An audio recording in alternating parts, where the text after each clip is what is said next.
Hi, I'm the Gadget Guru, Andy Parr, and this is the Vogue.net. And the hits just keep on coming. No, I'm not a 1970s radio DJ.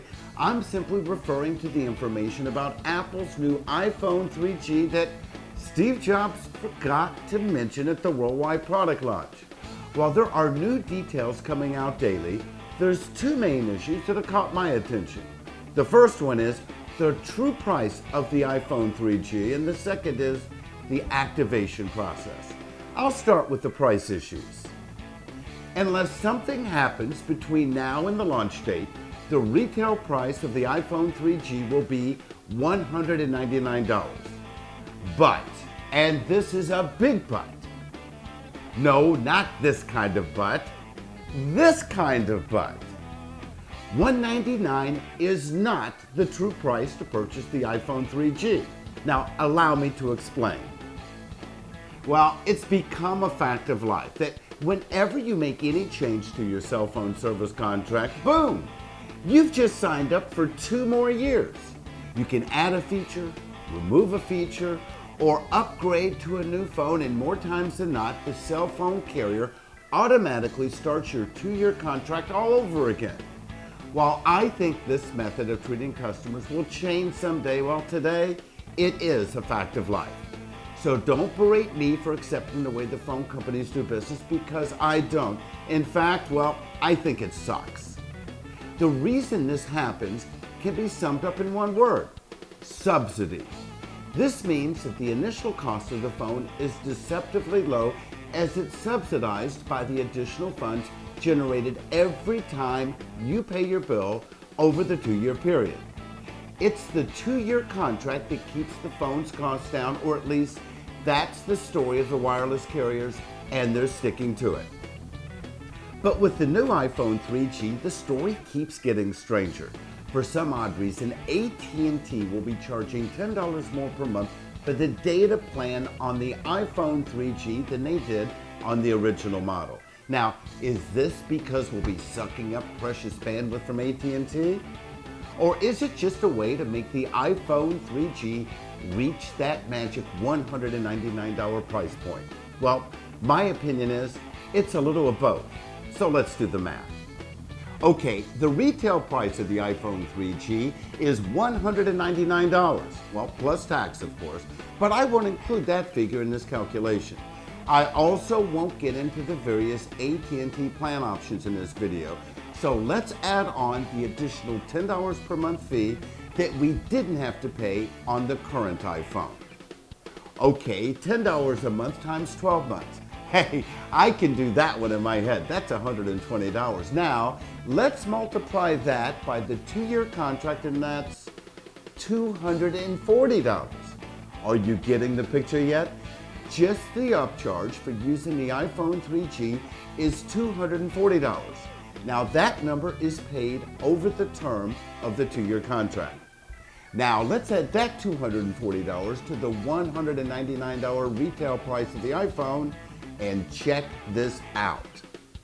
The true price of purchasing and activating the iPhone 3G is $439 for the 8GB model. If you opt for the 16GB model, that price jumps $100 to $539. But let's go back to the 8GB model, because there's one more catch.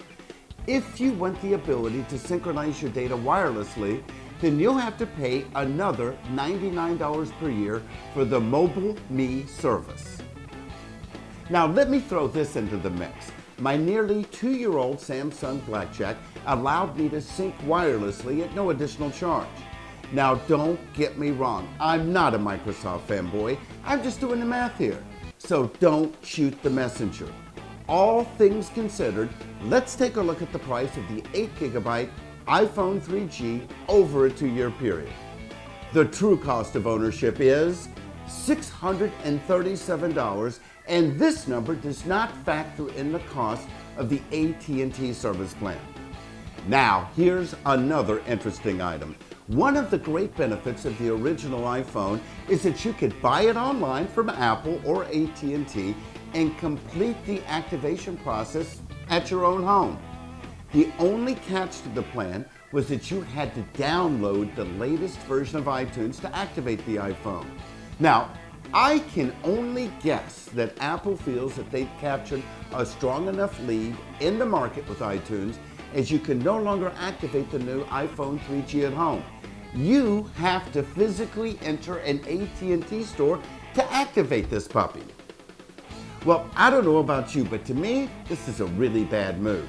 Because if you've been into an AT&T phone store recently, well, you've noticed they're usually jam-packed with customers trying to get their phones repaired or to receive an explanation of their phone's features.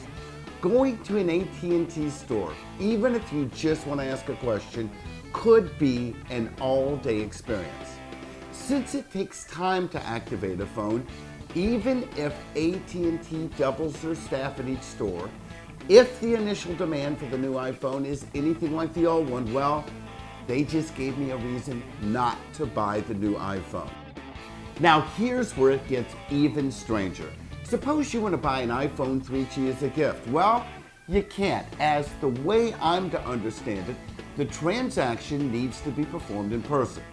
While this will keep folks from trying to get their phones unlocked for use on networks other than AT&T, it seems that this plan could backfire, as it will also deter folks from buying them at all, as it could fall under that, well, it's not worth the hassle scenario.